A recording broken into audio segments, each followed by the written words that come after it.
वरदा हरी विठ्ठल श्री ज्ञानदेव तुकाराम माऊली ज्ञानेश्वर महाराज की जय। भावे विन भक्ती, भक्ती विन मुक्ती, बळे विन शक्ती, बोलू नये।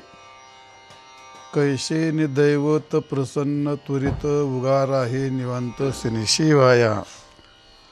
तर आज चौथ्या अभंगातील आपलं पहिलं चरण, पहिल्या चरणातील भावे विन भक्ती, भाव हा कसा भक्तीला, कोणता भाव भक्तीला कारण असतो याचं प्रतिपादन मागच्या पाठात केलं।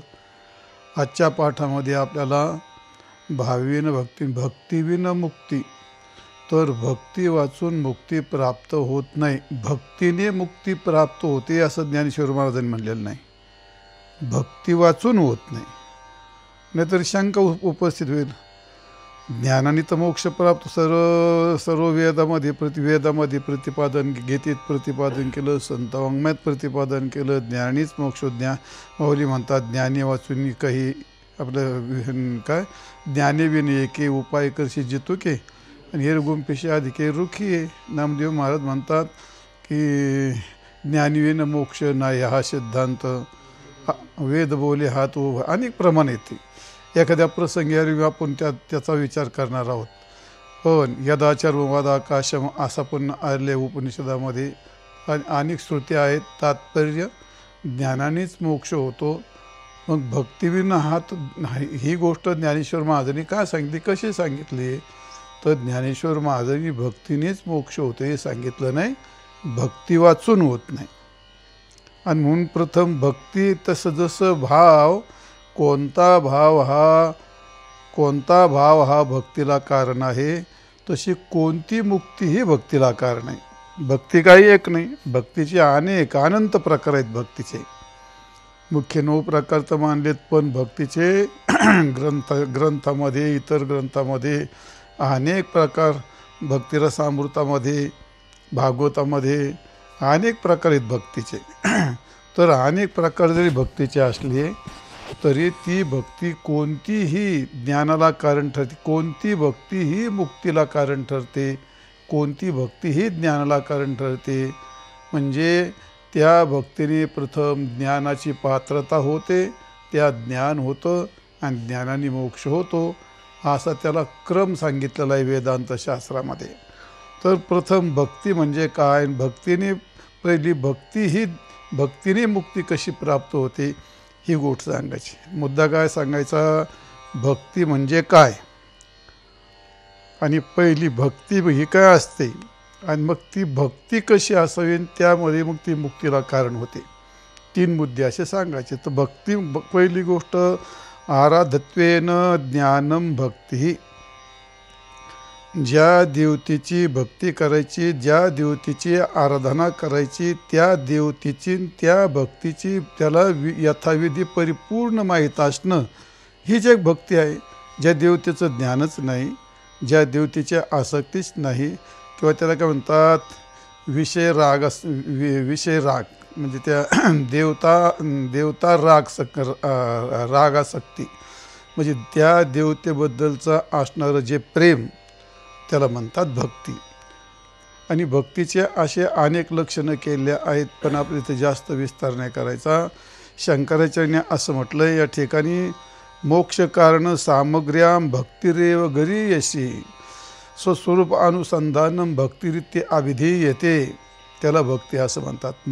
मोक्ष कारण सामुग्र्याम, मोक्षाला कारण काय असतं, श्रवण मनन निधिध्यासन, तत्वपदार्थ शोधन किंवा विवेक वैराग्य, हे सगळे काय आहेत, मोक्षाची सामुग्रीच आहे। आणि हे सुद्धा श्रवण मननाधिक, हे सुद्धा काय एक प्रकारची भक्तीच आहे। आणि या मोक्ष कारण सामुग्र्याम भक्तिरेव, भक्ती ही येव गरीयसी, ह्या सगळ्या मोक्षाच्या सामुग्रीमध्ये तुम्हाला मोक्षाकरता भक्ती सर्वश्रेष्ठ मानली आणि शेवटचं साधन मानलं। एवढी सगळी सामुग्री असली तरी त्यात शेवटी भगवत प्रेम, भगवत भक्ती ही शेवटी मानली। पण ती भगवत प्रेम आणि भगवत भक्ती, तिचं स्वरूप काय सांगितलं, स्वस्वरूप अनुसंधान, स्वतःचं स्वरूप, देवतेचं स्वरूप आणि मधलं वृत्तीचं स्वरूप. ज्यावेळी याचं एकीकरण होतं, स्वस्वरूप अनुसंधानम म्हणजे एकाग्रता, आणि अशी एकाग्रता त्यालाच भक्तीही इथे अभिधी येते, असं आद्य शंकराचार्यांनी विवेक चूडामणी या ग्रंथामध्ये सांगितलेलं आहे. असं भक्तीचं लक्षण आहे. तर भक्तीचे लक्षण ज्यावेळी भक्तीचा विशेष विषय येईल त्यावेळी तुम्हाला भक्तीच्या अनेक लक्षणं सांगणार आहे. पण अशी जी भक्ती आहे तर ती भक्ती कोणती भक्ती ही मुक्तीचं कारण आहे. कारण प्रथम भक्तीला सर्व संतांनी मान्यता दिली. एकनाथ महाराज म्हणतात, पुढे भक्तीने धरले हाती, मागे ज्ञान वैराग्य धर्म येती, स्थिर केली जी आचपळे होती, सिद्ध आणुनी लाविली पंथी गा. पुढे काय ते म्हणवनी आलो या देशा. इथं काय म्हणलंय, पुढे भक्तीने धरले हाती. पुढे म्हणजे सर्वात प्रथम, आणि भक्ती केल्यामुळे अंतःकरण शुद्ध झालं, आणि अंतःकरण शुद्ध झाल्यामुळे पुढे भक्तीने धरले हाती. मग काय तर वैराग्य आलं, मग नंतर ज्ञान आलं, मागे ज्ञान वैराग्य येते. पुढे भक्तीने धरले हाती, मागे ज्ञान वैराग्य येते, आणि स्थिर केली जी आचपळे होती. भक्तीने काय काय काम केलं? जे अंतःकरणामध्ये, माणसाच्या अंतःकरणामध्ये काम, क्रोध, लोभ, जेवढे द्वेष, मत्सर वगैरे हे जेवढे काही दोष आहेत, हे जेवढे विकार आहेत, ते माणसाला काय करतात, ते अत्यंत चंचल बनवतात. ते फार चंचल असतात. आणि मग त्यांना काय केलं भक्तीने? पहिलं त्यांना स्थिर केलं, त्यांना शांत केलं, त्यांचा पूर्ण नष्ट नाही केलं, पण त्यांचा पूर्ण ताबा घेऊन त्यांना आपल्या स्वाधीन घेतलं. नंतर त्या ठिकाणी विवेक निर्माण केला भक्तीने, नंतर वैराग्य निर्माण केलं, आणि विवेक वैराग्याच्या नंतर आणि मग ज्ञान निर्माण केलं. याला म्हणतात पुढे भक्तीने धरले हाती. आणि मग ज्ञान वैराग्य धर्म याच्या या आधी घेण्यापेक्षा पुढे भक्तीने धरले हाती, स्थिर केली जी आचपळे होती, आणि मग मागे ज्ञान वैराग्य धर्म येते. हे सगळं येतं. आणि सिद्ध आणुनी लाविली पंथिगा. सिद्ध याचा अर्थ भगवंताचं जे स्वरूप आहे, भगवत प्राप्ती जे आहे, असा जो सिद्ध पंथ आहे, त्या सिद्ध पंथाला सर्वाचं एकीकरण करून त्याला त्या ठिकाणी प्रस्थापित केलं. म्हणून माऊली म्हणतात, अशी जी भक्ती आहे ती भक्ती मुक्तीला कारण असते. म्हणून भक्तिविन म्हणजे प्रथम भक्ती. ती भक्ती कशी असावी? तर कोणतीही आणि कशीही भक्ती ती तुमच्या मोक्षाला कारण होऊ शकत नाही. भगवान सांगतात 14व्या अध्यायामध्येच भगवंताने असं म्हणलं, मायांची यो विचारेन भक्ती योगेन शेवते. आणि पुढे सगुणान समती तेतान ब्रह्म भूयाय कल्पते. तर मांच यहाँ अव्यभिचारेन भक्तीने भक्तियोगेन शेवते.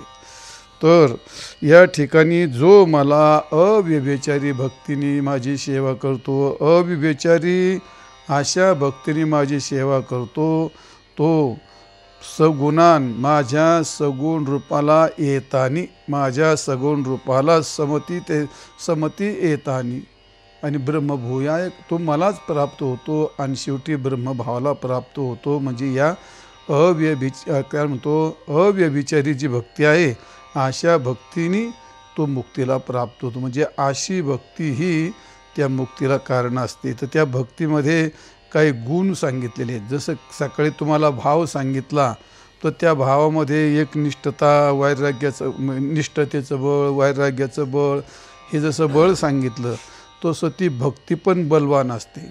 मग त्या भक्तीमध्ये कोणते कोणते बल असावे लागतात? तर त्या भक्तीमध्ये नारदांनी त्याचं फार सुंदर वर्णन केलं आहे. पुढं नारद भक्तिसूत्रामध्ये.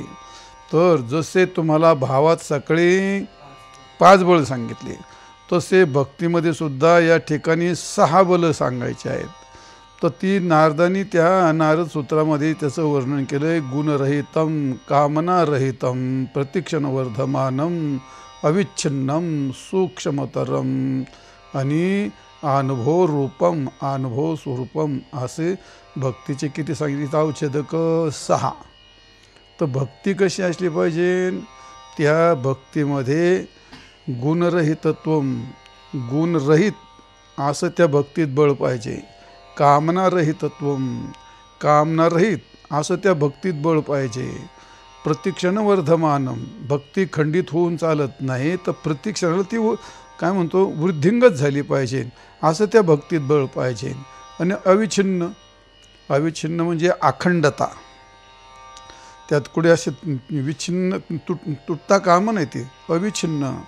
आणि सूक्ष्मतरम, ती भक्ती कळण्यास अत्यंत सूक्ष्म आहे, अशा सूक्ष्मतेची जाण असं ज्ञानही त्या भक्तीत असलं पाहिजे. हे पण भक्तीत बळ असावं लागतं. आणि शेवटचं आहे अनुभव रूपम, ते त्याला काय सगळ्या गोष्टीचा स्वतःला अनुभव असला पाहिजे.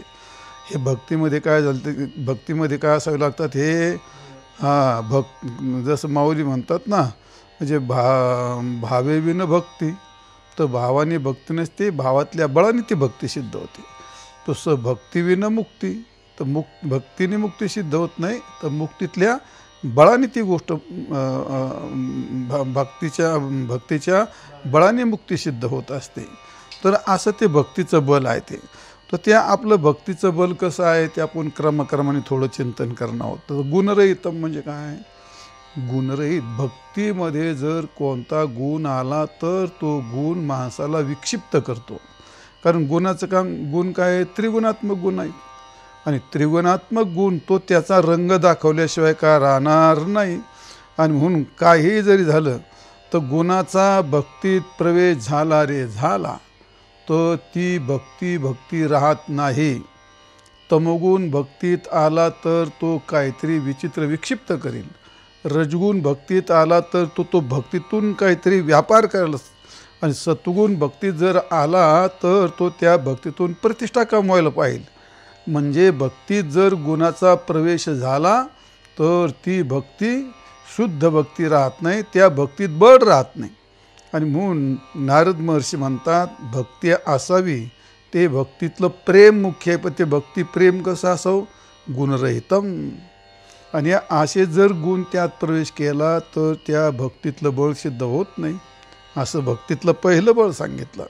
कोणताही गुण असा असला तरी तो बाधकच आहे, बंधनकारकच आहे, तो त्याचा रंग दाखवतोच आहे. गुण हा कोणालाही रंग दाखवतात.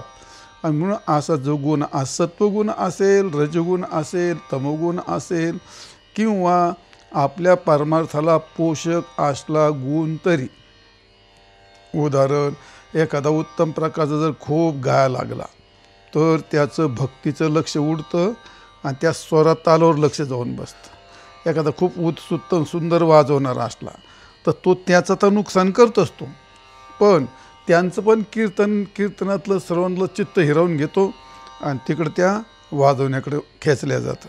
म्हणजे हे जे असे गुण असतात तर ते गुण काय करतात, भगवंताशी वृत्तीची एकाग्रता झाली असताना त्या प्रेमामध्ये खंड करतात, त्याच्यात ते भंग करतात, गुण कोणताही जरी असला तरी.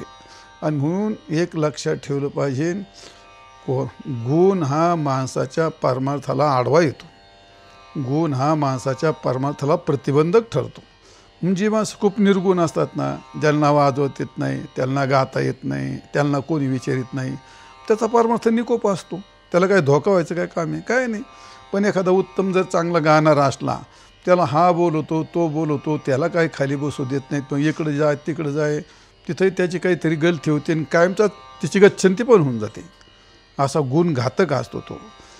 किती उत्तम गाणं, उत्तम कीर्तन करणं, त्याला खूप लोक त्याच्या मागे लागले तरी त्याच्या परमाचा खंड होतो. तो गुण कोणताही असला, वक्तृत्वाचा गुण असेल, गाण्याचा गुण असेल, वाजवण्याचा गुण असेल, किंवा अजून कोणताही गुण असेल, तर भक्तीत गुणाचा मुद्दा एवढा आहे, भक्तीमध्ये गुणाचा प्रवेश झाला तर ती भक्ती ही शुद्ध भक्ती राहत नाही. आणि म्हणून नारदाने सांगितलं गुणरहितम. त्या जे भक्तिप्रेम असतं ते भक्तिप्रेम हे गुणरहित असेल. मुद्दा गुणरहितत्व भक्तीतलं हे पहिलं बळ आहे. दुसरं आहे कामनारहितत्व. कामना, थोडक्यात ती भक्ती कशी असली पाहिजे, निष्काम. म्हणजे जर ती भक्ती सकाम झाली तर ती भक्ती काही भगवत प्राप्ती करता बलवान ठरणार नाही आणि मी ती सकाम भक्ती होणार आहे. तर भक्तिप्रेमात भगवंत वाचून कोणतीही कामना जर त्यात आली, कोणतीही इच्छा जर निर्माण झाली तर ती भक्तीला मोठी प्रतिबंधक आहे, ती मोठी घातक आहे. फक्त भक्ताच्या जीवनामध्ये काम जरूर असावं, पण कोणता? त्याच्या नेत्रातून काम जरूर यावं, श्रोत्रातून काम जरूर यावं, मुखातून काम जरूर यावं, हातातून काम जरूर यावं. ज्ञानेश्वरीच्या 9व्या अध्यायामध्ये ज्ञानेश्वर महाराजांनी याचं खूप गोड वर्णन केलं आहे. माऊली म्हणतात, माझेनी कामी सकाम, माझेनी प्रेमी सप्रेम. म्हणजे त्याला माझी इच्छा असावी. जर असं कामना झाली चालेल, कामना असावी, पण ते कोणी माझेने कामी सकाम, माझी इच्छा झाली पाहिजे त्याला. आणि माझेने प्रेमी सप्रेम, माझं जर प्रेम झालं तर ते कामनाच आहे ना. भगवत प्राप्तीत त्याच्या नेत्राला भगवंताचं मुख पाव वाटलं किंवा त्याला त्याच्या हाताने भगवंताची पूजा करायची, एक इच्छाच असते, हे कामनाच असते. पण अशी जरी कामना असली तरी ती माझेने कामी सकाम, माझेने प्रेमे माझेने प्रेमे सप्रेम, तर ही याला कामना म्हणत नाहीत. आणि म्हणून माझ्या भोली संभ्रम निनती लोक. तर मग माझ्यामध्ये जर तो असा काम असेल त्याचा, तर त्याला ती कामनारहितच भक्ती असते. परंतु जर त्याच्यामध्ये विषय काम असेल, भोगाची वासना असेल, काही मिळवायचं असेल, तर मात्र ती भक्ती राहत नाही. तुकाराम महाराजांनी सुद्धा असं म्हटलंय भक्तीच्या बाबतीमध्ये. महाराज म्हणतात, निष्काम निश्चळ आणि विठ्ठली विश्वास, पाहू नये वास अनेकांची. काय निष्काम निश्चळ म्हणजे निष्काम भक्तीतली निष्कामता आहे, तीच भक्ती सिद्ध करते. खरी भक्तीतली निष्कामता हेच त्या भक्तीतलं मोठं बळ आहे. गुणरहित तत्वच हे त्या भक्तीतलं मोठं बळ आहे. असं ते त्याला म्हणतात कामना रहित.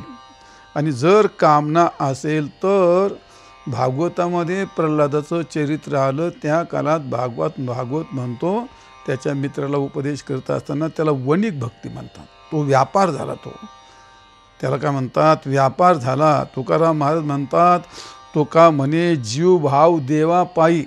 आणि पुढे काय? ठेवून काही न मागती. याला म्हणतात ती भक्तीची निष्कामता. तो का म्हणे जीव भाव देवा पायी समर्पित करून टाकलं. आणि ठेवून जीव भाव देवा पायी ठेवून काही न मागती. दिलं तरी घे, नलगे मुक्ती आणि संपता.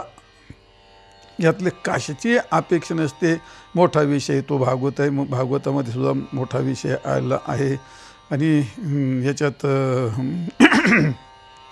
तुकारामाने सुद्धा म्हटलं आहे ते ब्रह्मपादाधिक भोग आणि भोग नव्हतो भवरोग, असं इंद्रपादाधिक भोग नव्हतो भवरोग असं म्हणलं. तो एक मोठा अभंग आहे. तो एखाद्या वैराग्याष्ट आम्हाला तुम्हाला ते सांगेल. तर या कालामध्ये आपल्या या ठिकाणी तुकाराम महाराज म्हणतात, संपूर्ण जीव आणि जीवाचा भाव हा भगवत समर्पित असावं. आणि संपूर्ण समर्पण करणं, कोणतीही इच्छा नसताना अशी जर भक्ती असेल तर त्याला म्हणतात कामनारहितम. असं ते भक्ती आणि भक्तीतलं प्रेम, तर ते जसं गुणरहित तसं कामनारहित, हे त्या भक्तीतलं 2 नंबरचं मोठं बळ असतं. आणि अशी बलवान भक्ती हीच मुक्ती प्राप्त करून देत असते. तिसरं बळ आहे प्रत्यक्षण वर्धमानम. भगवत भक्ती ही प्रत्येक क्षणाला वर्धमान, याचा अर्थ ती वाढतच राहावी. बऱ्याच वेळा 9व्याचे 9 दिवस असतात आणि 9व्याचे 9 दिवस झाले का मग ते काय होतं, ते मग कमी त्याला जुनेपणा येतो ना. आपण ज्या कालामध्ये परमार्थ करतो त्या कालामध्ये आपण जर आपण नवीन परमार्थात आलो तर ते आपलं पाठांतर, ते आपल्या प्रदक्षिणा, ते आपले पारायण, काय उत्साह असतो तो. आणि नंतर ते हळूहळू कमी होतं. नाही, भक्तीतला प्रतिक्षण वर्धमान. पहिल्या क्षणापेक्षा दिवस सोडा तुम्ही, पहिल्या क्षणापेक्षा दुसऱ्या क्षणात ते भगवत प्रेम वाढतच गेलं पाहिजे. आणि कसं एकाच नाही तरी आस्तुगृच्या उपकंठी रिगालिया रविबिंबा पाठी. जसा सूर्य मावळायला जातो आणि मावळायला गेल्यानंतर त्याच्या पाठीमागे जसं सगळे किरणं येत असतात, त्याप्रमाणे संपूर्ण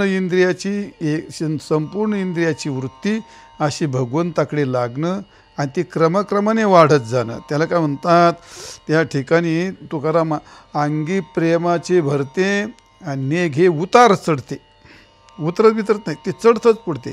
नेघे उतार मग चढते. अंगी प्रेमाचं भरतं परिपूर्ण असो, नेघे उतार पण चढते. ते माऊलीने एक उदाहरण त्याला जोर दिलं. का वर्षा काळी सरिता आणि चढो लागे पंडुसुता, तैशी नीच नवी भजता श्रद्धा दिशे. वर्षा काळी सरिता, ज्या कालामध्ये पाऊस येतो, पाऊस संपल्याच्या नंतर आणि मग ती काय होते, नदी भरते. वर्षा काळी सरिता अशी गज भरून थोड्या भरून वाहत चालते ती.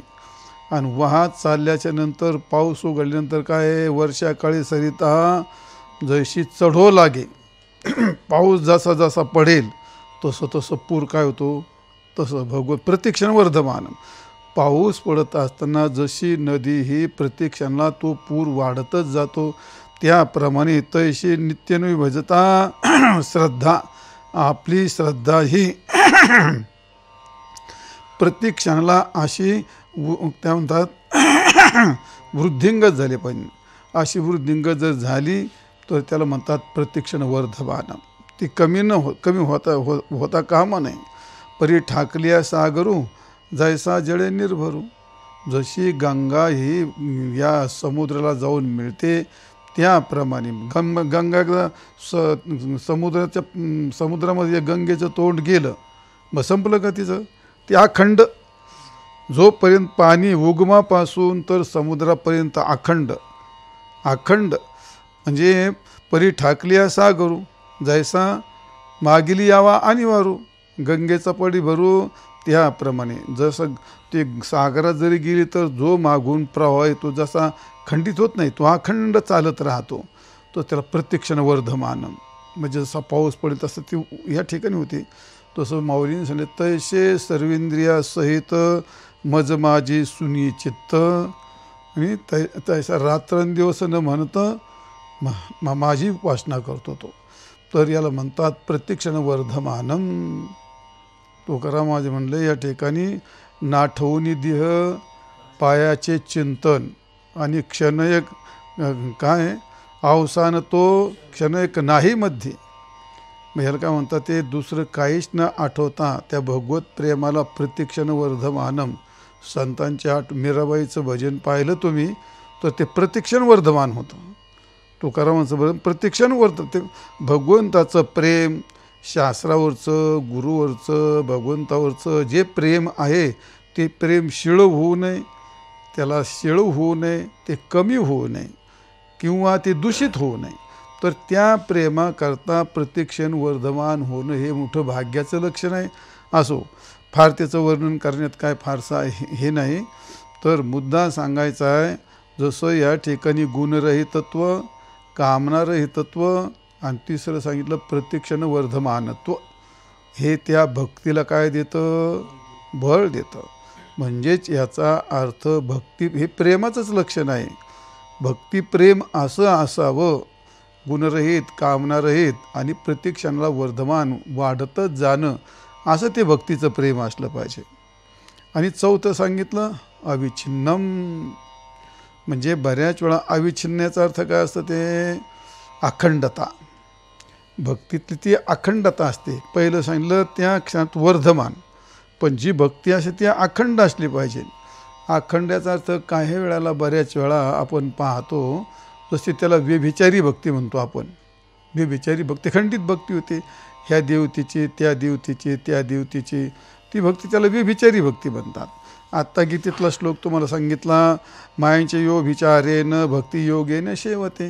मग अविभिचारेन नाथ महाराज म्हणतात, नाना विषयी ठेवून मन जो करी ध्यान अनुष्ठान, तो जरी श्री आईशी जाण न पवे न न न पवनते न पावनते भक्ती. अशी जी भक्ती त्याला म्हणतात व्यभिचारी भक्ती. नाना विषय ठेवून मन जो करी ध्यान अनुष्ठान, ध्यानही करतो, अनुष्ठानही करतो, भजनही करतो, पण त्याचं मन अनेक ठिकाणी लागलेलं असतं. त्या काळात त्याला नाथ महाराजांनी जार स्त्रीचं उदाहरण दिलं आहे.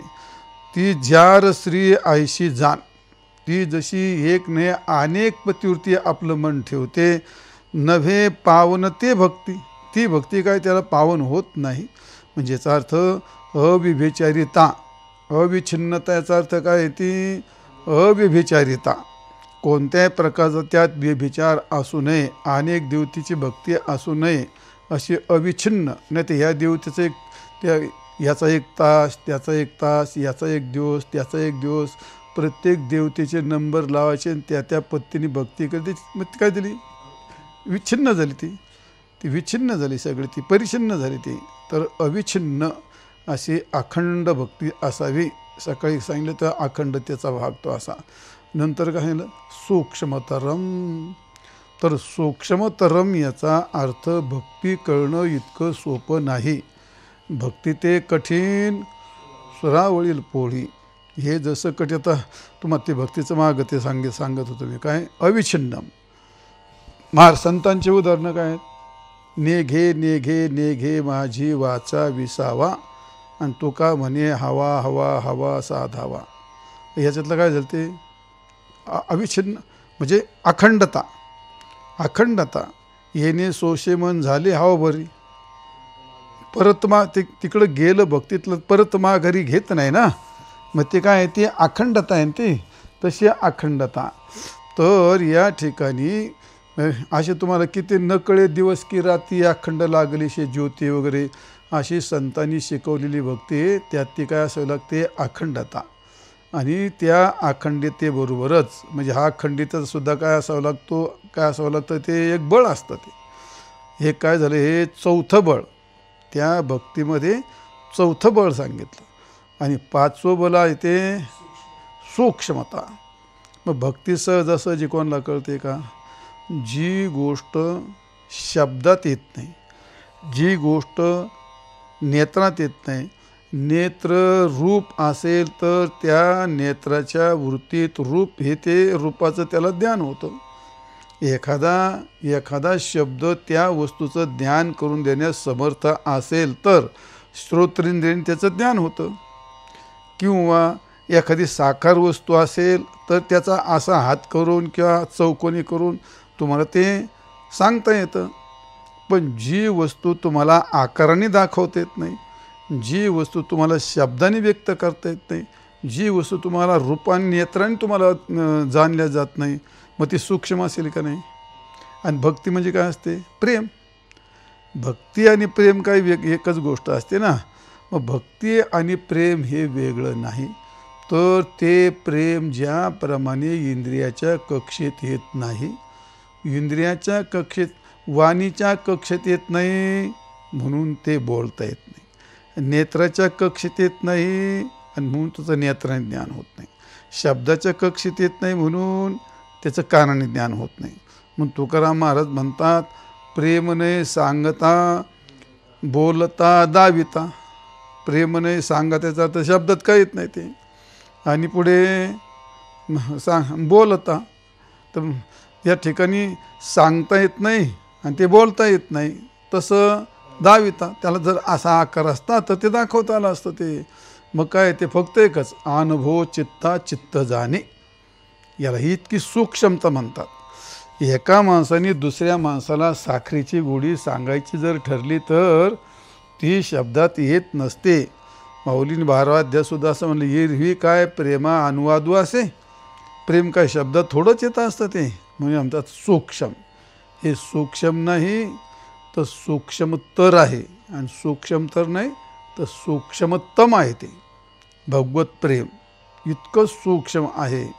आणि म्हणून त्या भक्तिप्रेमाची सूक्ष्मता ही चांगल्या जाणत्या पुरुषाकडून अध्ययन करून त्या भक्तीची सूक्ष्मता जो जाणतो, जी जाण आहे, जे ज्ञान आहे सूक्ष्मतेचं, ते सुद्धा भक्तीतलं एक मोठं बळ आहे. आणि म्हणून अशा बळाने बलवान भक्ती ही मुक्तीचं कारण होत असते. गुणरहित हे बळ आहे, कामनारहित दुसरं बळ आहे, प्रत्येक क्षणाला वर्धमान होणं हे तिसरं बळ आहे, अखंडता हे चौथं बळ आहे, आणि पाचवं बळ सूक्ष्मतरम, ते अत्यंत सूक्ष्मता आणि अशी सूक्ष्मता जाणणं हे सुद्धा त्या भक्तीतलं एक मोठं बळ आहे. आणि शेवटचं काय ते अनुभव स्वरूपम. तर शेवटी ते जे भक्ती प्रेम आहे ते नुसतं सांगून चालत नाही, तर त्याला म्हणतात अनुभव रूपम.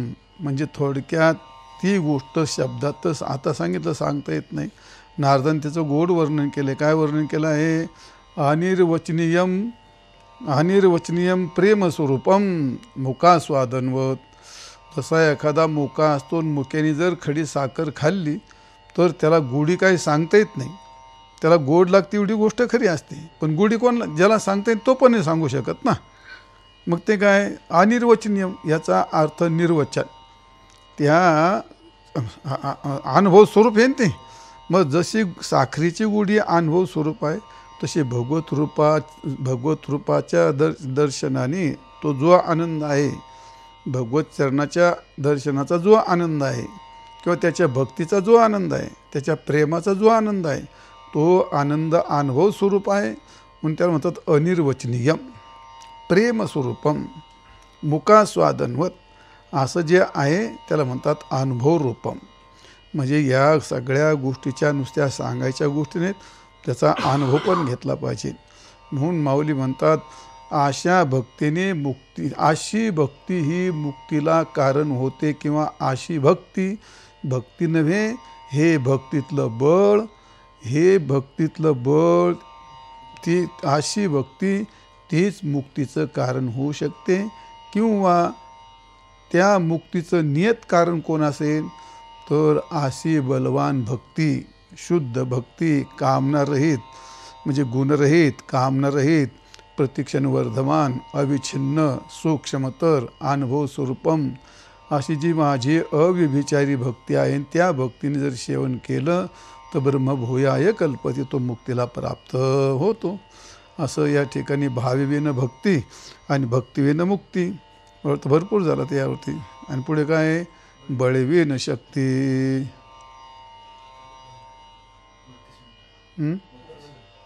झालं बरोबर.